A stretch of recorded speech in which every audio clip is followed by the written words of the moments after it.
দর্শক, আজকে আমরা তৈরি করব উড গ্যাস। এর জন্য আমরা একটি ক্যান নিয়ে নেব। ক্যানের ঢাকনার উপর আমরা একটি ছোটো ছিদ্র করে নেব এবং কিছু কাঠ নেব। নেওয়ার পরে আমরা এর ভিতরে এই কাঠগুলো ঢেলে নেবেন।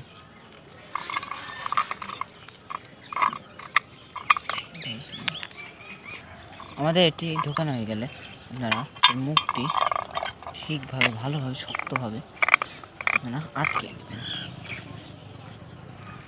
আপনারা এটি আটকে নেওয়ার পরে এটিকে আগুনের সাহায্যে তাপ দেবেন। স্পিন্ডারটি চালু করে নিয়েছি, এখন এটিতে আমরা তাপ দিচ্ছি। আমাদের কিছুক্ষণ সময় লাগবে এই উড গ্যাস তৈরি হতে। এখন দেখতে পাচ্ছেন এর উপর ধোঁয়া তৈরি হচ্ছে।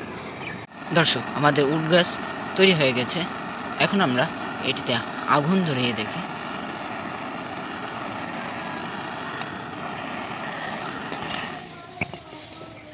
আমরা এটিকে গ্যাস লাইটারে আগুন ধরিয়ে দেখি। দর্শক দেখুন উড গ্যাস কীভাবে চলছে। এটি দিয়ে আপনারা মোটর সাইকেলও চালাতে পারবেন এই গ্যাস দ্বারা। আমার ভিডিওটি ভালো লাগলে লাইক, কমেন্ট এবং সাবস্ক্রাইব করবেন।